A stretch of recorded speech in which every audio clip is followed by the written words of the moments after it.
We have just a bang-up roster of folks joining us today, and I'm thrilled to see so many people coming into the video. So thank you for joining.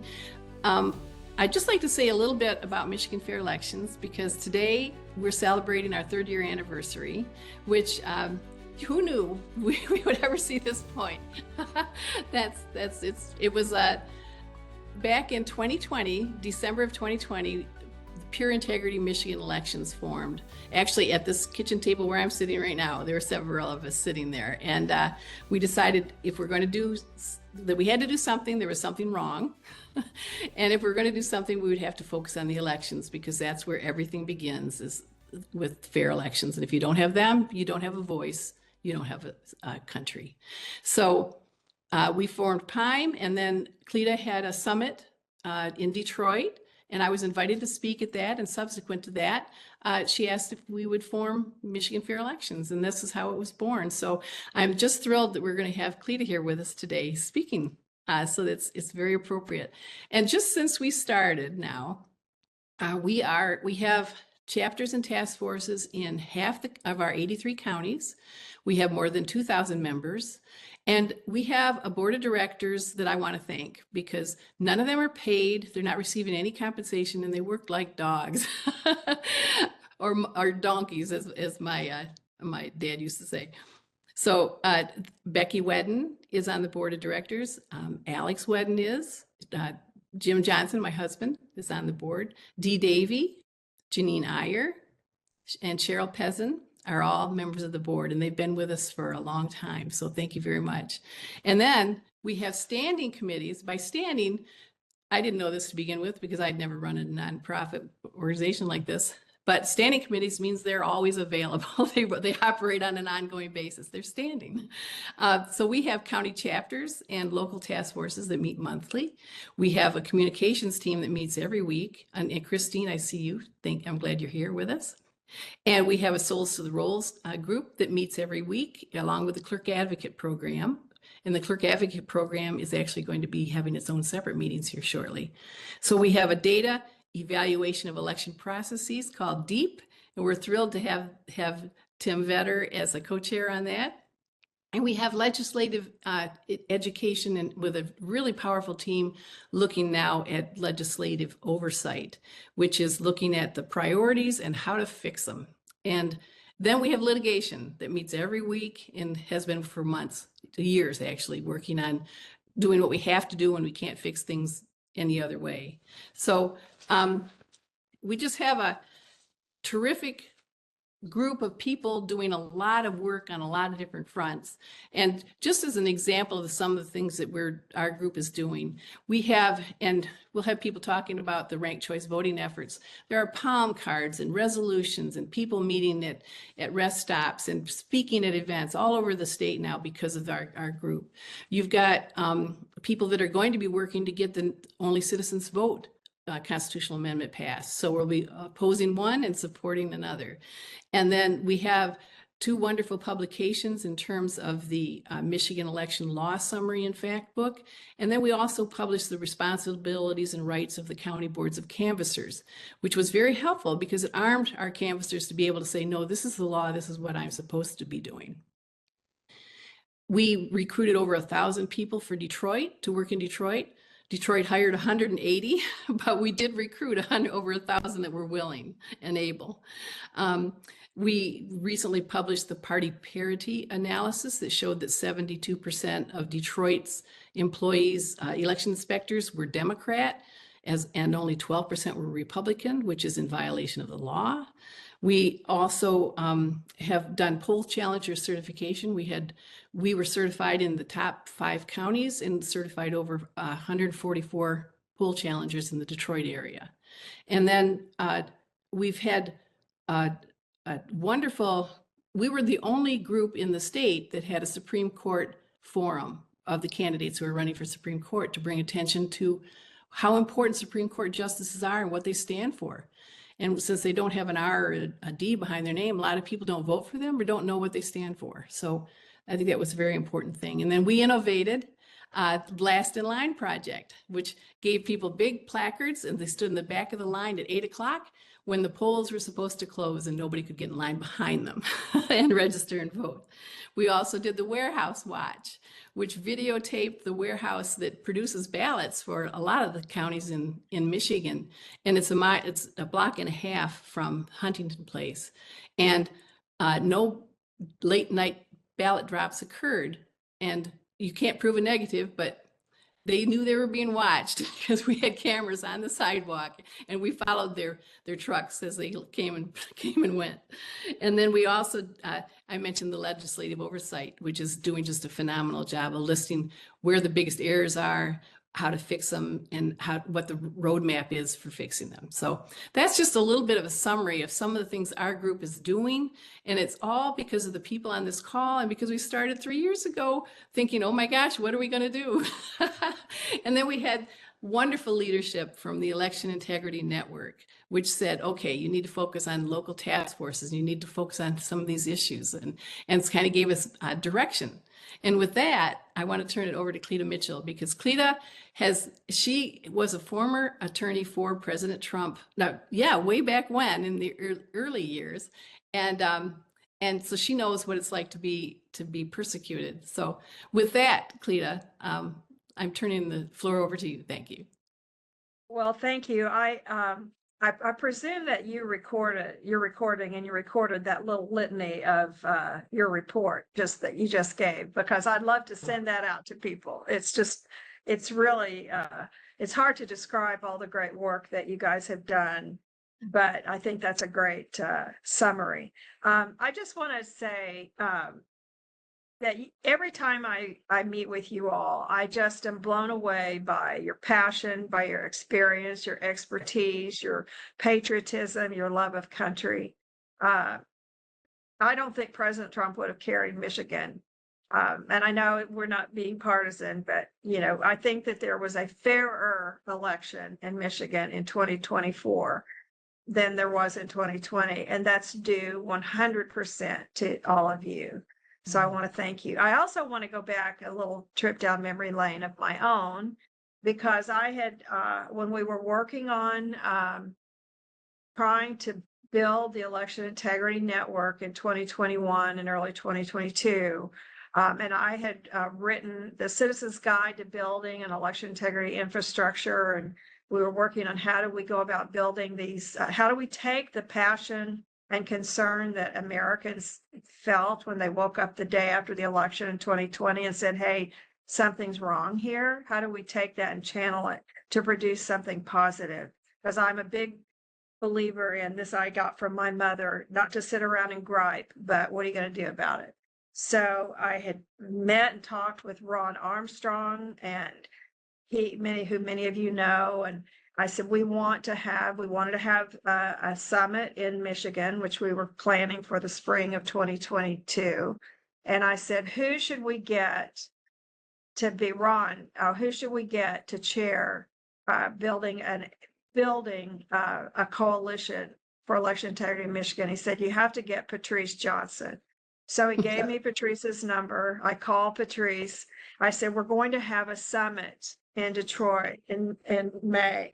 And she said, oh, well, we have something already planned for PIME. I said, but you need to come to the summit.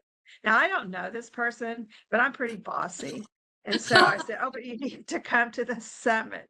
We have to have you at the summit, Patrice. And I didn't tell her why, but I just, oh, you have to come to the summit. We want your people at the summit. We have to all be together. And so she finally said, okay, she would be there, that there would be this other thing that would be going on, but she would come to the summit. And so one of the things I asked her to do is I wanted to interview her for my podcast. I should send around. You should all see the podcast interview that I did. I think Sharon said I'd done a couple, but I will never forget that Patrice told me about that kitchen table meeting, and that they sat around that table and said, what can we do? And they decided that they were going to work on legislation, and then looked at each other and said, but we don't know what that means. None of them had been to the legislature. They hadn't worked on legislation, but that didn't stop Patrice, and it didn't stop those volunteers who just said, we have to do something. And I want you to just think now where you are. The legislators interested in election issues, you've created more legislators interested in election issues. But now guess what? They, from that group sitting around the table saying, gee, what does it mean to be interested in legislation? That legislators now come to you. They now look to you for expertise because you know more than they do. I want you just to think about that. To me, that's just such a remarkable story. And it's one that we want. Sharon and I were just on a call earlier this morning with some people from the, I said it's the original colony coalition we need to build in the Northeastern United States because their laws are so terrible.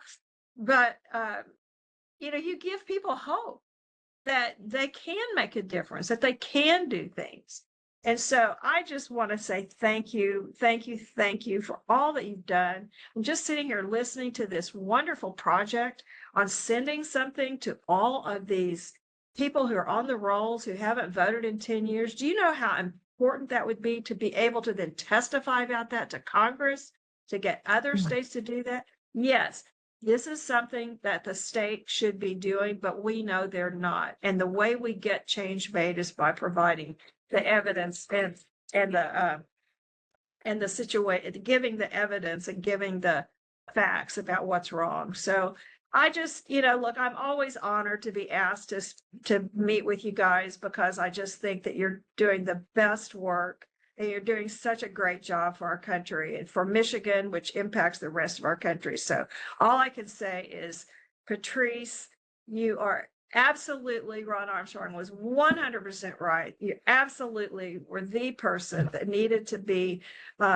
asked to chair this coalition. Thank you so much for everything you've done, recruiting all these fabulous people, doing all these brilliant jobs and projects. And I just wish I could clone every one of you and set you down in every state in the country because the work you do is unparalleled. So thank you. Happy 4th of July. That's right. As we celebrate our country's birth. I will say this, that I've written this, I've talked about this a lot. Our Declaration of Independence says that governments derive their just powers from the consent of the governed. And the only way we as the governed give and withdraw consent is through elections. That is what the left wants to take away from us. They want to be able to have elections that no matter how much people hate the policies and the programs or the taxes that are being imposed on those of us who are the governed, that we have no ability to withdraw our consent and give it to someone else. That is the very essence of our country. And so when we are talking about saving our elections, we are literally going back to the founding document of the Declaration of Independence, our ability as citizens to give and withdraw consent through elections. That's what we're fighting for. So thank you, all of you, every day for everything you do. And thank you, Patrice, for your fantastic leadership and allowing me to come and say thank you. Oh, well, thank you. I didn't expect that, so I'm still kind of reverberating, but thank you so much. Thanks, everybody. One thing that we didn't touch much on is that all the people on this call and everybody that got involved, they knew they were facing risks, serious risks in Michigan. And for example, I saw Marion Sheridan has joined the call. She's an elector and she has undergone persecution now since they were charged, since the alternate electors were called fake electors, and that term was accepted and used in the news. And that was done like the day after the election too, so it was all planned. And just as an addition to this, all this stems from two things, I think: arrogance and the desire for power. These people that think that they are better than the average Joe are self-aggrandizing themselves. And they want more power, and maybe there's money behind it. I don't know what it is, but I can't remember who said, a justice said that my rights end where your rights begin. And I think that needs to be, people need to remember that, even though they might feel special and they might feel empowered, their rights end where my rights begin. And they don't have a right to tell us what to do or to run our lives. And so we have to defend that vigorously, as we are all doing. So thank you. And speaking of that, we have with us today John Eastman. And all of us, you know, we grew up hearing the Miranda rights, where you have a right to an attorney. Well, what happened after the election in 2020 was that President Trump needed an attorney, and he called John Eastman, and John Eastman answered the call of his president. And since then, he has been persecuted, disbarred, savagely abused, because one of the things that Shakespeare has said is, what do you do when you want to take over a country? You want to get rid of the lawyers, because the lawyers stand in our way and they stand for justice and protecting the law and the rule of law. So with that, it's my pleasure to introduce John Eastman, attorney forever and much, much respected and idealized. So thank you very much for joining us, John. You're muted. Oh, we got to unmute you. There you go. Thank you, Patrice, and I appreciate that. Before I start, I want to say two things. First of all, every time you hear the left say we're trying to undermine democracy, just in the word Democrats, and you'll have it accurate. We're trying to undermine Democrats. And then the second thing is I've got to give a hat tip to Cleta Mitchell, because she is the world's leading expert on election integrity and has been for 30 years. And what I got to figure out, Cleta, secret sauce. You were as involved in the 2020 election as I was, and somehow escaped everything that I've been dealing with. So I gotta get that recipe before we're done here. Look, I'll just do a quick update, and then I'm going to talk about the new brand of lawfare that we're witnessing now. So the update on the old brand of lawfare: I was unindicted co-conspirator number 2 in the Jack Smith indictment of President Trump. That thankfully went away as a result of the election in November. And quite frankly, that was the one that scared the bejesus out of me, because, you know, going before getting an indictment in a DC grand jury, going to trial judges in a DC jury pool meant that I would have spent the rest of my life in prison in the DC gulag. So that one went away, was a huge relief. But I was co-indicted with President Trump down in Georgia by Fani Willis. And despite the election and her disqualification, she is still prosecuting that case, believe it or not. She has a right to appeal the disqualification order, but what I don't believe she has a right to do is appeal other orders against her, like a dismissal of, and this one, Cleta got me involved in. I was asked by the legislature to testify about the role of the legislature, and for that I was charged with soliciting the legislature to violate their oath of office. Insane, because I went and testified at their request and answered their questions. And anyway, that one got dismissed, but Fani Willis, after being disqualified, has appealed the dismissal of that. It's really rather extraordinary, without any lawful authority. A little side story, because of that indictment, I'm on the do not admit list for the Secret Service trying to get into the White House grounds or the old executive office building. So when I show up to go for a meeting, they say, you can't come in, you're on the do not admit list. And I said, well, the other guy, my co-defendant in that thing, comes every day. His name is Donald Trump. I think you can figure this out. And they finally did. It took an hour and a half, and I missed the meeting. They had to reschedule it. But that is kind of nonsense that we deal with. I was then indicted in Arizona. Why? Because I had nothing to do with Arizona, but like you all, I continue to speak up to try and get to the truth of what really went on. And that is just intolerable to the left, because, you know, they've already decided for us what the truth is, no matter how much evidence comes in to the contrary. And so that one's still pending. Although we've made some major headway, it's still pending, and it'll probably last for another year or two before it's all done. And then California Bar is still trying to take my license away. 10-week-long trial, the most expensive and longest bar disciplinary proceeding in history.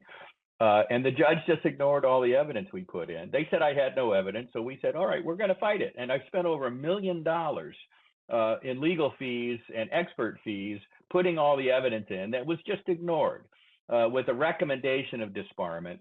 And then we get up to the Court of Appeals out there, and they affirm the recommendation of disbarment, but it's only a recommendation so far. But stunningly, even charges that the prosecutors had realized were so ridiculous they had quit pursuing them, the appellate panel resurrected them. And the one that is most famous is I said on January 6th that dead people voted. And I knew this is in the charge, and I knew that was a lie because the Michigan Auditor General had already determined that only 1,500 dead people voted. In other words, in their charge itself, they admit that what is true, and they say, well, what you really meant by that was more dead people voted than affected the outcome, and that wasn't true. I said, yeah, but that's not what I said. Anyway, so the judge resurrects that claim and drops the inferential caveat. It just says Eastman said dead people voted, and that was false. So therefore, he should be disbarred because he has moral turpitude in lying. It really is stunning.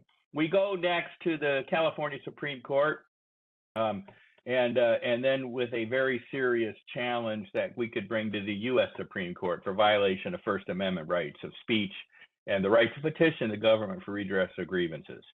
So that's the old lawfare. I think, obviously Trump himself has eclipsed the poster child on lawfare on those fronts, and Rudy Giuliani and I are kind of vying for second.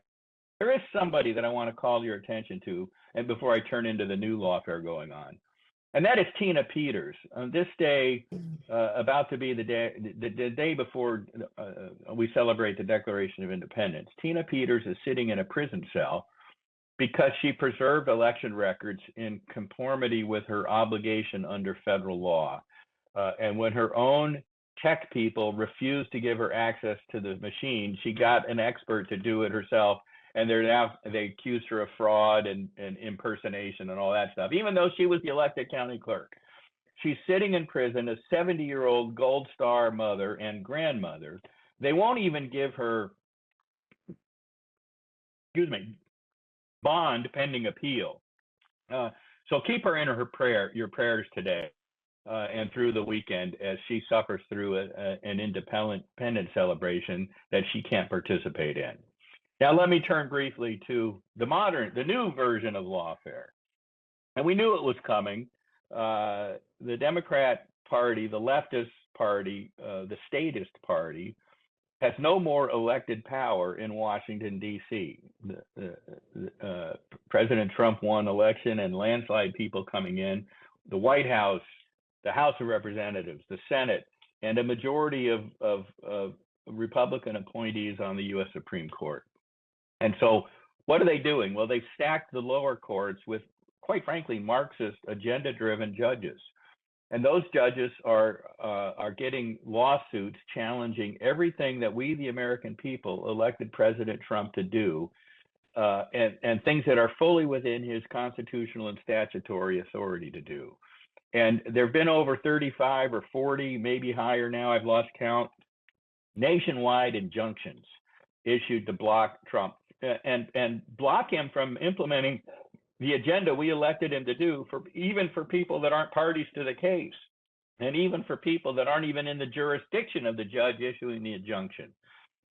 So you all saw just last Friday, the Supreme Court gutted the power of district courts to issue nationwide injunctions. But let me raise the cautionary note, because Justice Kavanaugh in his concurring opinion and Justice Sotomayor and Jackson in their dissenting opinions basically laid out the path for them to get around that, which is, well, just certify a nationwide class.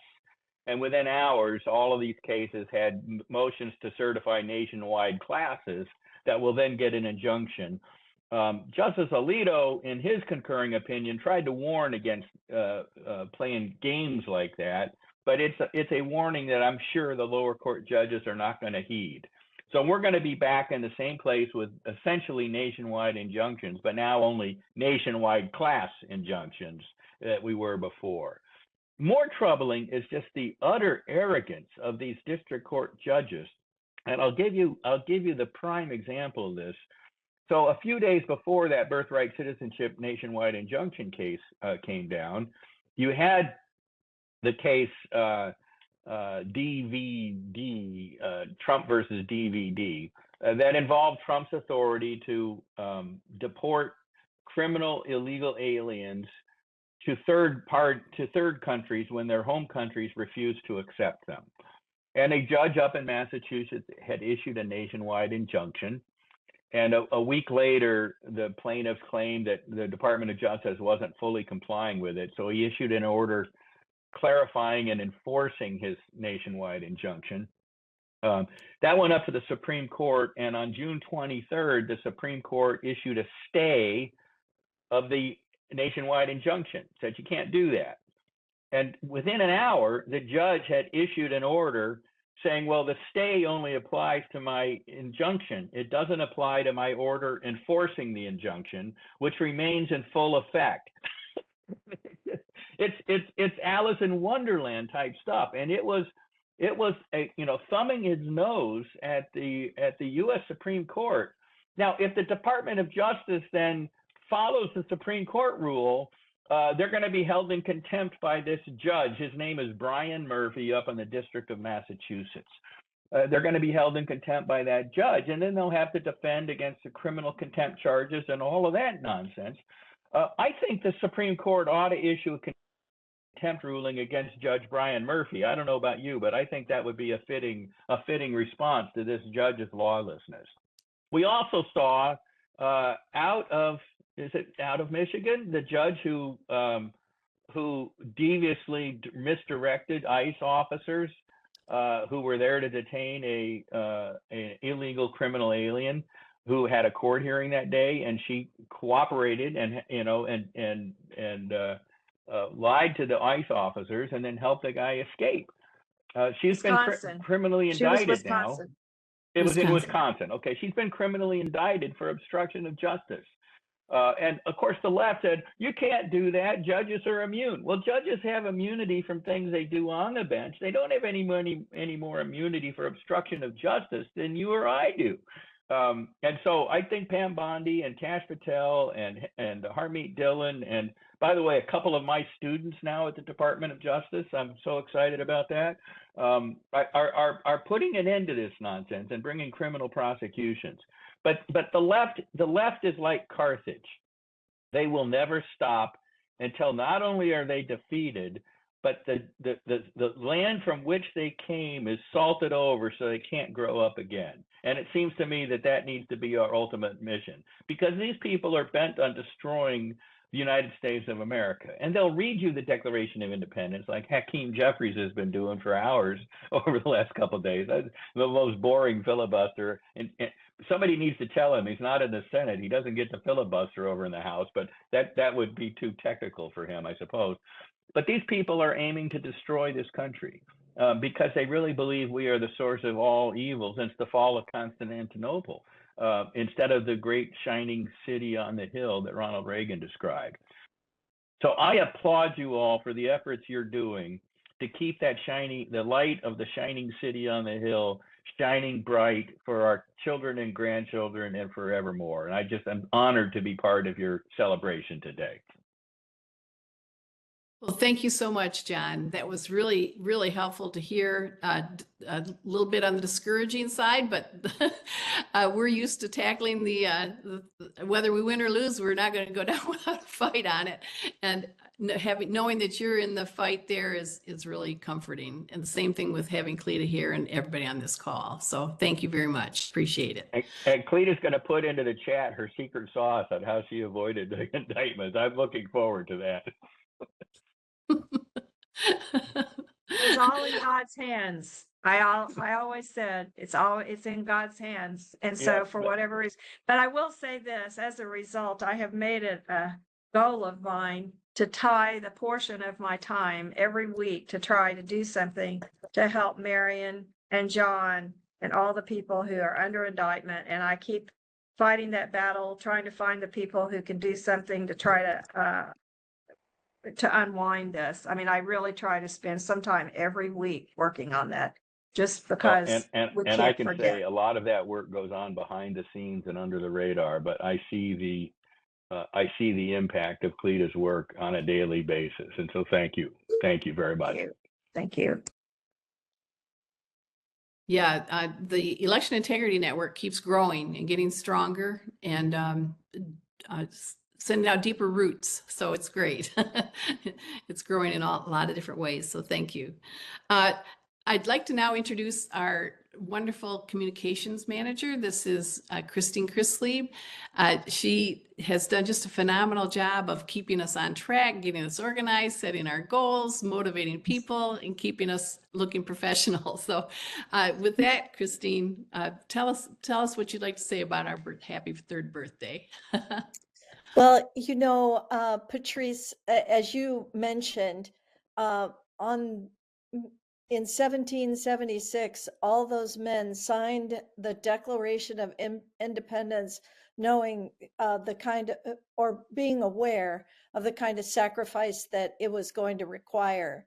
And I'm so glad you mentioned Marion. So we have these wonderful guests today who have really given a lot of their lives over the last 4 years, and Marion is among them. I think there's a pervasive theme of gratitude today as we think about Independence Day. And so I just want to take a moment and thank the people on the communications team, particularly a project to update our website that's being led by Debbie Glasgow. Debbie, Larkin, and Isaac Hampshire from our team, they have just done a phenomenal job. Unfortunately, because of some technical issues, we're not going to be able to preview the website today, but I can tell you this. When you get up tomorrow morning on the 4th of July, you are going to be able to go to the MFEI website, michiganfairelections.org, and you will see a brand new look for us. And so I hope you'll enjoy that, take a moment and at that. And really, that's all I wanted to mention today, Patrice. Just, we are in a mode, your organization is in a mode of constant improvement. And so on every level, you are trying to take us to, the next benchmark. So we thank you for your leadership, Patrice. Oh, thank you. I think maybe it's a symptom of ADD as well. But thank you very much. And actually, you said something about Marion, which leads me to something I wanted to do today, which I'm really thrilled to do. All of you know our All-Star Award, and that goes to a person who's gone above and beyond.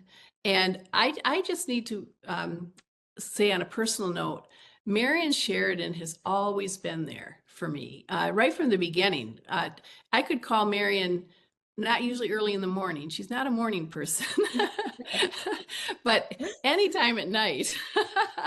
And Marion she knows who the people are. If you want to know how to contact somebody about something, she will know the person that you're supposed to contact.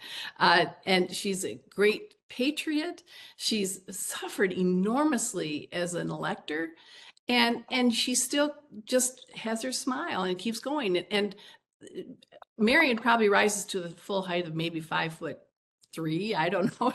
But she's all energy and all power and all spirit and force. So it is my enormous pleasure to award the All-Star Award to our dear Marion Sheridan. Oh, yeah. And as you know, you will be getting a letter from Michigan Fair Elections congratulating you as an all-star. You'll also get a certificate and then you will get a coin. And since Roman times, coins have been given out to help people identify themselves as part of a group. And you're definitely part of an elite group of all-stars, Marion. So would you like to say anything? I'll turn the floor over to you for a second here. Just that this is such a surprise. I'm so grateful. Thank you. But if I could just say, that when I met John Eastman a year ago, John, your words to me were so inspirational. I'll never forget, because when I first met John, he said to me, I told him I'm a persecuted elector, and he looked at me and he said, "Oh, good for you." And I know he could see like the total shock on my face. And then he said, "But well, you must be a really special person for God to pick you for this role." And John, it really did make a difference in my attitude. It kind of lifted that martyr feeling from me to a, yeah, you know what, they're not going to get away with this. So I want to thank you for those words, and thank you so much, Patrice. It's like, yeah, I love working with you. So thank you so much. I'm very honored. Well, thank you. It's just always a pleasure to work with Marion. She's honest, she's sincere, and she's authentic. And you don't find that everywhere. So thank you. And also, I'm just going to segue a little bit. I see Fred Woodward is here with us. Fred, I'm so glad to see you. Fred is at Oxford. Do you want to just pipe in for a second and tell us what you're doing in Oxford? You're muted. You're still muted, Fred. Sorry.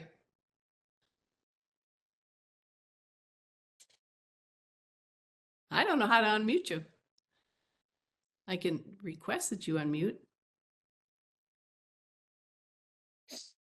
Well, Fred is a very quiet man. Fred came to us as he had been at Hillsdale. No, he had been at the University of Michigan studying finance. He decided he wanted to get into law and elections. And so Fred worked with us, and he worked with Hills, and then he spent some time at Hillsdale, and he spent time interning with Heritage Foundation, and now he's over across the pond at Oxford University, doing wonderful things, I'm sure. And if you do get sound, feel free to pipe in. We're just thrilled to see you here with us, Fred. Thank you. Frederick actually is the compiler and author of our Michigan election law handbook and a lot of our reports. He was you could make any changes. He accepted them graciously, and he didn't need a lot of changes because he was very creative and very, very, very bright. So wonderful to have you here, Frederick. Darlene and Jacky Eubanks have some really fun things to report, interesting things, important things about ranked choice voting. For those of you who know, we have, and also Jacky is heading up our chapters. She's the director of operations and field operations. So Jacky, are you leading off, or is Darlene? I'm not sure. I'll just say a few words just to update everybody. And I want to say a big thank you. Last week, we had a big volunteer operation. That's what I do as the director of field operations. I help organize volunteers to accomplish a specific project or task. And last week, our task was to give public comment before the Board of State Canvassers, commenting on a particular 100-word summary regarding ranked choice voting. And there were about 20 people known to our organization that showed up. About 15 gave public comment, and I do want to honor those who did, so I put together that list. Some of you are on the call. Those who are not, I apologize. But that would be Fred Neenstad, Dr. Michael Ross, Melanie Nivelt, Lisa Capatina, Dorothy Cribbs, Darlene Hennessy, Mark Smith, Cynthia Shaby, Shelley Lake, Ronald Singer, Linda Butler, Cindy Twitchell, Sherry Ritchie, and Catherine Boussard, who's with Sultan Lake Global. So those are all of the people who showed up to give public comment on Friday. And I'm so grateful to know that we can get 15 people to go up to Lansing on a Friday and very last minute. So thank you to all who did that. As we move forward with our chapters project, the reason why it's so important is because we will now be passing out palm cards, and the palm cards are ready. And that is why I want to announce that we have a form you can fill out. You can either click the link I've put in the chat directly to request that you get your hands on our ranked choice or our ranked choice voting informational palm cards, or you can go to our new webpage on the PIME website, which is rejectrcv.org, and you can fill out, it's the same form, it's just embedded on the webpage. So if you want to see the webpage on the PIME website, thank you to Isaac for filling that out or completing that webpage in such a timely manner.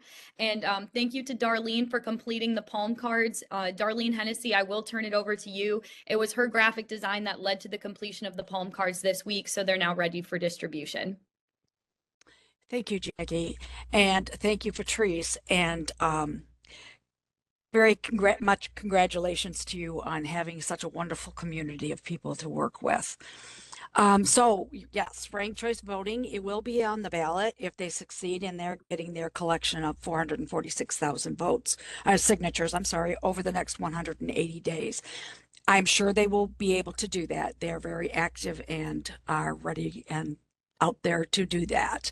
So I'll be reaching out to all the district and county chairs, along with the many groups that are interested in keeping our elections simple and straightforward, and find dedicated patriots ready to stand up with us in this fight.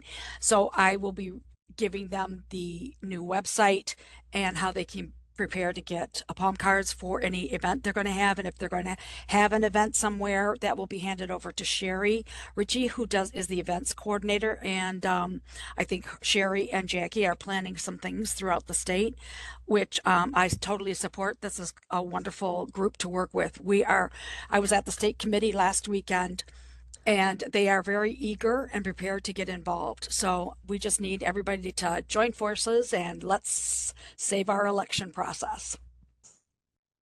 Well, and I would just like to add that the ranked choice voting, anti-ranked choice, reject ranked choice voting team has been doing a fabulous job. They have the website up and running. They have a resolution ready to circulate for counties to sign. They have a letter for the clerks to sign in opposition to it. And I don't know how many speaking assignments you've done already, Darlene, but between you and Jacky and me and other folks, I bet we've had at least 10 or 15, maybe 20 speaking engagements in the last month. And I think you cannot overestimate the importance of being the first to make an impression. I used to race horses, and the things about a foal is you wanted to imprint that first moment, because once you make that imprint, you'll never be dislodged. You will always be special to that. In that case, it would be a horse. In this case, it'd be imprinting. And advertisers will tell you the same thing. They want to imprint in your mind, because you cannot dislodge something once it's been imprinted. So that's why being in there and educating people on the hazards of ranked choice voting is so important. And instead of being on the defense, we're being on the offense. And that's very, very, very important. And I think it's making a difference. I think it's making a serious difference already. So thank you very much. I would like to have Mark Smith from Benzie County talk a little bit about the chapters. He's our ambassador for chapters. Mark, are you here? Unmute yourself, young man. I saw you here a second. Hi. There you go. Patrice, I like that young man part. I'll try to share my background, but you know where I'm at, and it might get blurred out, but we'll just touch the camera once. Well, that's me and me, so we'll undo that. Yeah, a quick update. We got involved early on with Patrice's group when the county chapter idea came up, and we met Jacky Eubanks. We thought that's a home run for us. We've got people on the ground that are already involved in all sorts of election integrity issues. And I think one of them's on the call with us. I think Vicki is on this call. So we're going to get the palm cards out. We attended one of the ranked choice voting public seminars here we're in Benzie County, the Michigan's smallest county.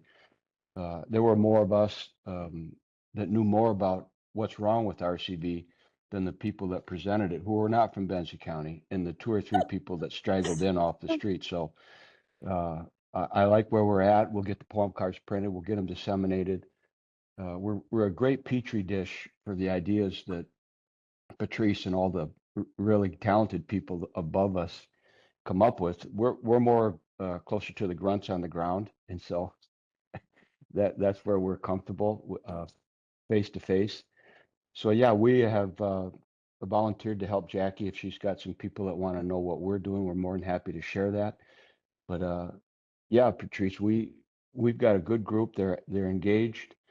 We'll get the ranked choice voting palm cards out. I will say, as a side note, I did go down to Lansing, and you hit the 2 key words right on the head. I was astounded by the arrogance of the elected officials that listened to our testimony, and we are watching the transition of power back to the we the people part of the equation that our founding fathers intended it to be. So anything we can do to help, we'll do it up here in Benzie County, and anything we're doing, we're more than happy to share.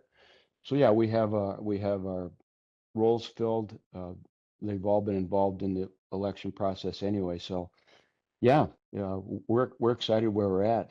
We get to be the beneficiaries of all the hard work that all the previous people talked about, and we get to make it real, person to person here in Benzie County. So we're excited where we're at. We're excited where we're going, and yeah, thanks, Patrice and Jacky.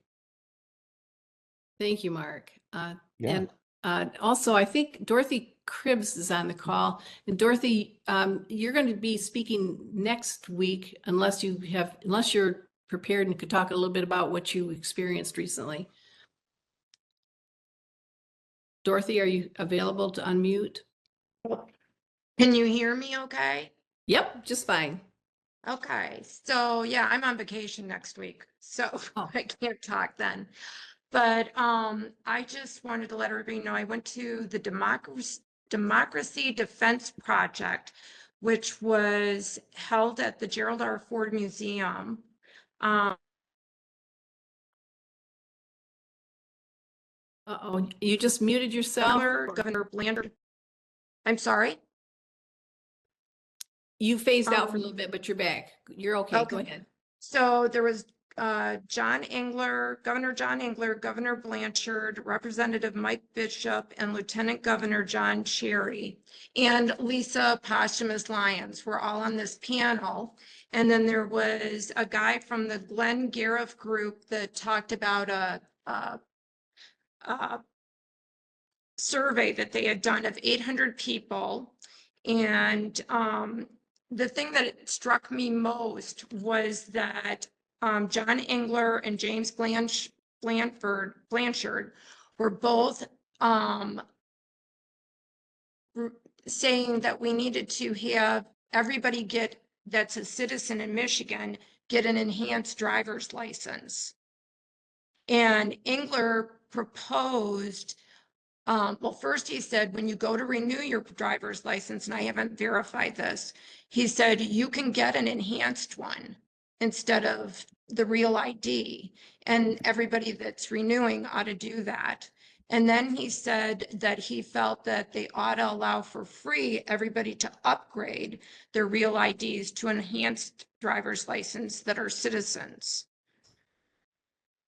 for free. So I thought that was really encouraging, because it was 2 Democrats and 2 Republicans, and then Lisa Lyons, who's the current clerk of Kent County, and they were all for that idea. They went through some of the survey results. Now, they said that like 80% of the people felt that elections were fair, except that they also said that 57% were concerned about non-citizens voting. And that was their sample were Republicans, Democrats, and independents. And it was 65% Republicans of that 57%. And I guess that 31% independents. So then not very many Democrats were concerned. So anyways, and let's see, they also said 65% of the people surveyed thought that providing ID was good. Everybody ought to have to give an ID, not do the affidavit thing. 65% of the people surveyed opposed ranked choice voting, and only 26% supported it. So that's about it. I mean, that's, I kind of summed that up on the fly, but. Well, that's really helpful. I have a question though. Now, Real ID does not require citizenship. That's correct. Does enhanced? Yes. Does enhanced? Yes. Okay, An so enhanced ID can also, yeah, it's good for going in and out of the country too. But if you have an enhanced ID, you are a citizen. You've been confirmed as a citizen. Is that how that works? Because I don't know the answer to that. So the enhanced ID, you have to prove citizenship to get one. Okay. Okay. Well, that would solve a lot of problems if people just had to get an enhanced ID instead of the real ID. The real ID started off that way, but then it got mutilated. It So got hijacked. But then yeah. technically, when you look it up, only border states, I think, have the enhanced IDs. So it should be something that we do across the country. If Well, you that's don't an interesting. saying, Ohio has citizenship required on their driver's licenses now. If you are a non-citizen, regardless of status, whether you're a permanent resident, temporary, work visa, green card, you have non-citizen on the back of your driver's license. But as I put in the chat, keep in mind, these all have to cycle through because your current ID is still valid. There's no way that you can force everybody to go in and get a new one. The enhanced license is optional. I know living in Detroit, I had an enhanced license because I was going over to Canada all the time, but it was optional, and I believe it still is. It would require your lawmakers to put that into play for citizenship, but I would encourage you to look at what Ohio's doing as opposed to enhanced, just because the citizenship would be clearly established, whether you're a non-citizen of the United States or not. To your point, I actually asked, I spoke directly to Lisa Lyons, and I said, I seem to recall, I've lived in Michigan since 2002. I seem to recall that our driver's licenses had citizen and yes or no, or a Y or an N on them. And I haven't verified this, but one of the Secretary of States was taken to court on it. And so they took it off. Yes, I haven't been in Michigan since the 80s, but an enhanced license was an option back then. I'm just saying a regular driver's license had that citizenship on there in the past, but I don't have my old IDs to look. Yeah, that's a good question. I think that it used to have LT on it for limited term if you were not a citizen, and then the clerks could see that you were not a citizen. You had a driver's license, so you had a green card, and you were legally able to drive, but not to vote with that LT on it. And I don't think that LT is being placed on it anymore, but I'm not sure. Ohio has non-transferable, non-renewable. That is on the front, and that is on the front of every non-citizen temporary status license. Say that again, Allison, you cut out at the beginning. What does it say? It says non-transferable, non-renewable. I will send you images of what Ohio driver's license looks like, front and back, our new ones, but I think it's definitely something Michigan should consider. It's a good idea. And this is just an aside, but Rep. Smith was published in the Detroit News for an op-ed against ranked choice voting. It was a really good one if you get a chance to take a look at that. So more and more awareness is being created of ranked choice voting. I know that's off subject. We're on a different topic, but I wanted to get that in before we close. Are there any topics? We have Mike Lindell was going to join us. I don't know what happened. I'm sure he got distracted. But now we do have a couple of extra minutes here. If anybody would like to bring up a topic or ask a question or comment on anything that they'd like to bring up for the group to take a look at or know about. Karen, I saw your hand up earlier, but I didn't call on you in time to, and your hand went down. So is there something you'd like to bring up? Karen Young? I lost her. Okay. All right. Well, also, I'd like to remind people. Woman. I'm sorry. Is that somebody talking or is that just background noise? These programs are available now on Rumble under the PIME channel. And I think it's, what is it called? It's maybe somebody would know the address to pop into the chat on that. It's the Pure Integrity Michigan Elections. If you type that into Rumble, it'll bring it to you, or PIME, I think. I'm not sure. Oh, there it is. Rumble.com, and then there's a channel, PIME. Thank you, Isaac. So all of our episodes are on there, except for, when people don't want to be recorded. Of course, they're not. So those are real handy. And I want to thank Randy Schiffer. He's been doing this just masterfully now. He's probably got it down to a science.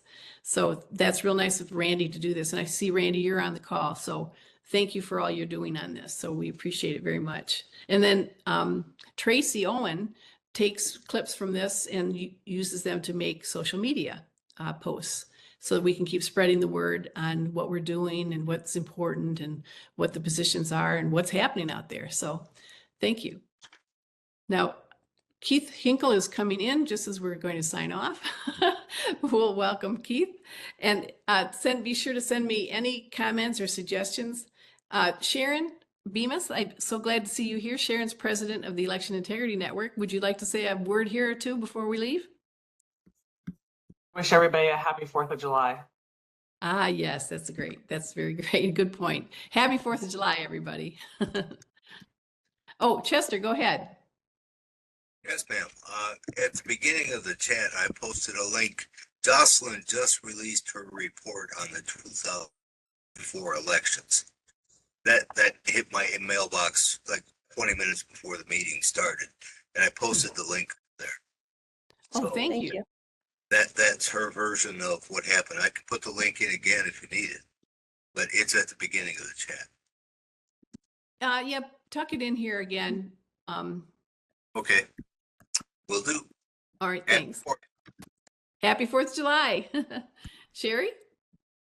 I just want to say happy 4th of July and happy birthday to us as an organization. Happy anniversary to everybody.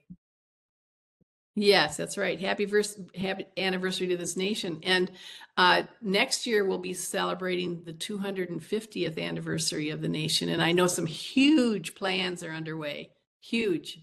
So we'll want to get involved in those plans too, and be thinking about the ways to teach people about the foundations of our country and where we came from and why this nation is so special. Yep. All right. Thanks, everybody. Bye.